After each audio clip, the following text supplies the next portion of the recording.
యాక్చువల్గా సినిమా ఇండస్ట్రీలో ఉండి సినిమా ఇండస్ట్రీలో వర్క్ చేసుకుంటూ కొంతకాలం తర్వాత పాలిటిక్స్లోకి వెళ్ళి రాజకీయం చేయడం అనేది చూసాం.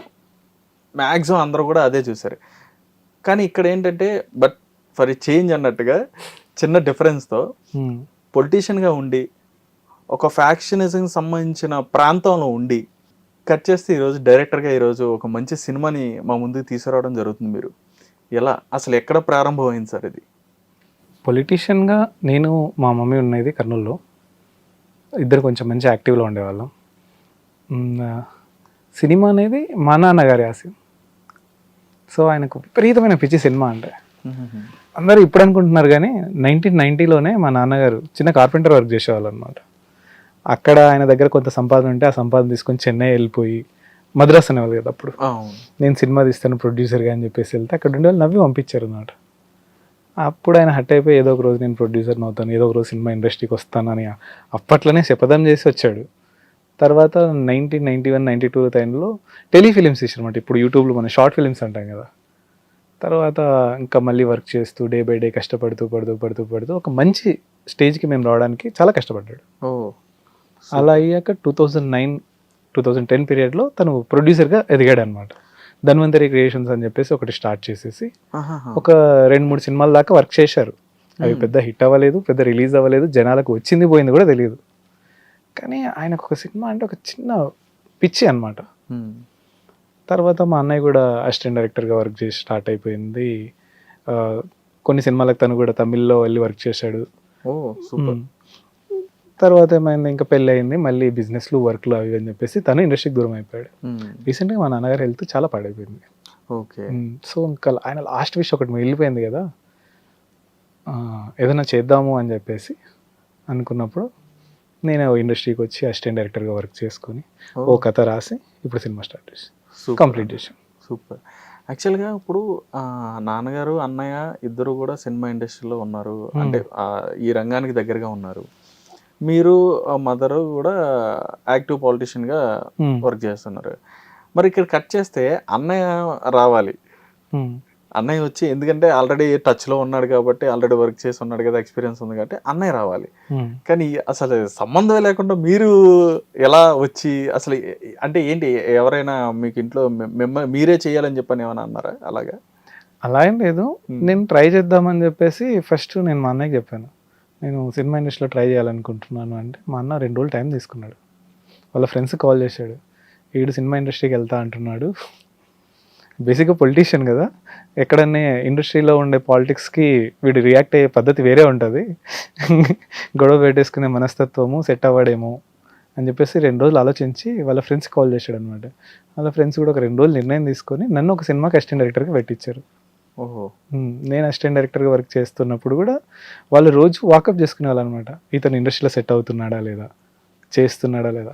సక్సెస్ఫుల్గా నేను ఎలాంటి గొడవ, ఎలాంటి కాంట్రవర్సీలు ఇరుక్కోకుండా కంప్లీట్గా ఒక ప్రాజెక్ట్కి వర్క్ చేస్తే అప్పుడు మా అన్నయ్య చెప్పాడు, నువ్వే సినిమా తీయగలవు, ఈ మైండ్ సెట్తో ఉంటే తీయగలవు అనేసి ఓకే సపోర్ట్ ఇచ్చాడు.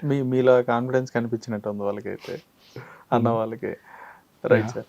అంటే గొడవలు పెట్టుకుంటారు అంటే అని చెప్పని అంటున్నారు కదా, అంటే మీకు షార్ట్ టెంపర్ లాగా అలా ఏమైనా ఉందంటారా? అలా అని కాదు, ఇక్కడ ఇండస్ట్రీలో ఫస్ట్ అటాక్ సెల్ఫ్ రెస్పెక్ట్ మీద ఉంటుంది.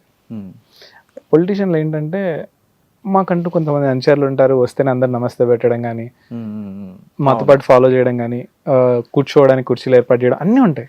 ఇండస్ట్రీలో ఎలా ఉంటుందంటే, నువ్వు ఎందుకు ఇండస్ట్రీకి వచ్చావు, వాడిని ఒక చాలా దాంట్లో ఎలా ఉంటుందంటే, ఏడీస్ పరిస్థితి, అప్రెంటిస్ డైరెక్టర్స్ పరిస్థితి ఎలా ఉంటుందంటే, వానికి తిండి పెట్టడానికి ఆలోచిస్తారు, కూర్చోవడం గురించి దేవుడు ఎరుగు, వాడిని చాలా చిన్న చూపు చూస్తారు.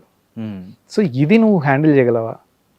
ఇక్కడేమో ఒక లీడర్గా ఉన్నావు, ఇంతమంది ఫాలోవర్స్ ఉన్నారు, నువ్వు చెప్తే ఇంతమంది పలుకుతారు, నేను ఇంతమంది చూసుకుంటారు. అక్కడే నిన్ను చూసుకోవడం కాకుండా నిన్ను ఇన్సల్ట్ చేయడమే చాలా మందికి పని ఉంటుంది అక్కడ. ఓకే. వాటర్ అడిగితే అక్కడ తెచ్చుకోపోనడం, లేకపోతే ఫుడ్ పెట్టేటప్పుడు కూడా ఇలా ఉంటాయి అనమాట. సీనియర్స్ తిన్నాక ఉండాలి, చిన్న చిన్న ఉంటాయి, అవి సెల్ఫ్ రెస్పెక్ట్ని బాగా డ్యామేజ్ చేస్తాయి. ఓకే. సో దాన్ని నువ్వు క్రాస్ చేయగలవా లేదా అనేది మా వాళ్ళకు ఉన్న డౌట్. మీకు ఒక పరీక్ష పెట్టారనమాట అయితే? అలాంటిది ఏం లేదులేండి. మరి ఆ పరీక్షలో మీరు పాస్ అయ్యారా? అయితే అయ్యాను. పాస్ అయ్యారు కాబట్టి ఇక్కడ వరకు వచ్చారు. ఒక మంచి మూవీని తీసుకుని వచ్చారు. రైట్ సార్, ఇక్కడ కర్నూలు గురించి అంటే ఒక కర్నూలు గురించి కానీ లేదా అటు కడప సైడ్ ఇటు పల్నాడు సైడ్ కానీ ఇటు వరకు వీటి గురించి మాట్లాడుకుంటే ఎక్కువగా ప్రజలు ఎలా ఉంటుందంటే మంచి పవర్ఫుల్ ప్లేసెస్ అవి. ఆంధ్రప్రదేశ్ ఉమ్మడి ఆంధ్రప్రదేశ్లో కూడా మంచి పవర్ఫుల్ ప్లేసెస్ అనమాట అవి. ఆ ప్లేసెస్లో ఫ్యాక్షనిజం అనేది కానీ లేకపోతే రౌడీయిజం అనేది కానీ చాలా ఎక్కువ వినిపించేది అక్కడే. అసలు మొదలైంది అక్కడే, పుట్టింది అక్కడే అన్నట్టు విధంగా కథలుగా చెప్పుకుంటారు, చరిత్రలుగా చెప్పుకోవడం జరుగుతుంది. మీ పర్స్పెక్టివ్లో చెప్పండి సార్. అంటే ఇప్పుడు ఇక్కడ రౌడీయిజానికి ఫ్యాక్షనిజానికి ఉన్న డిఫరెన్స్ ఏంటి ఆ రెండింటి మధ్య? రౌడీయిజం అనేది కారణంతో జరుగుతుంది.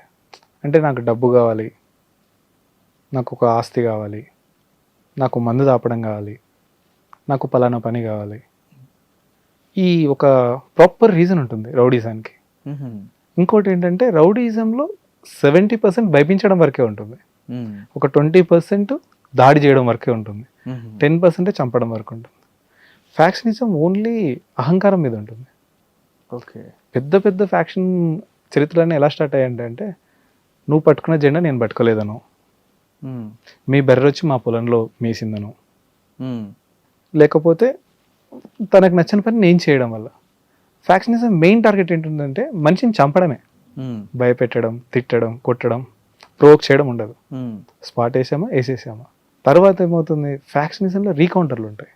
ఇప్పుడు నేను ఒక పర్సన్ చంపేస్తే వాడి కొడుకో, మనవడో, తమ్ముడో, అన్ననో, అక్క, వాళ్ళు కూడా ఏంటి నన్ను వేసేంత వరకు వాళ్ళకి మనశ్శాంతి ఉండదు. ఓకే, ఇది ఇంకా రక్తం మరుగుతూనే ఉంటుంది.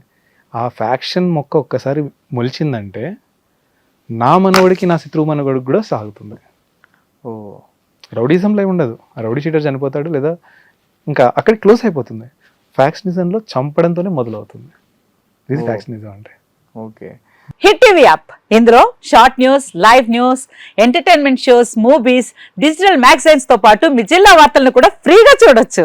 ఇంకెందుకు ఆలస్యం, వెంటనే హిట్ టీవీ యాప్ ని డౌన్లోడ్ చేసుకుని ఫ్రీగా ఎంటర్టైన్మెంట్ పొందండి. Hit TV app, hit TV app, please download hit TV app. Hit TV app ని ఫ్రీగా డౌన్లోడ్ చేసుకుని ఎంజాయ్ చేయండి. మీకు నచ్చిన ఎంటర్టైన్మెంట్ కోసం హిట్ టీవీ యాప్ ని ఫ్రీగా డౌన్లోడ్ చేసుకుని ఎంజాయ్ చేయండి. హిట్ టీవీ యాప్ ని డౌన్లోడ్ చేసుకుని ఆస్వాదించండి, ఆశీర్వదించండి. ఇంతమంది సెలబ్రిటీలు హిట్ టీవీ యాప్ ని డౌన్లోడ్ చేసుకోండి అని చెప్తున్నారంటే ఎంత మంచి యాప్ ఆలోచించండి. అమెరికా అమెరికా అమెరికా అమెరికాలో చదవాలనుకునే వాళ్ళకి విశ్వసనీయమైన పేరు మన శౌర్య కన్సల్టెన్సీ. UK లో 1 year masters, UK లో 1 year masters, 2 years work permit up to 5 years visa. Contact Saurya Consultancy. Contact 89851 89851.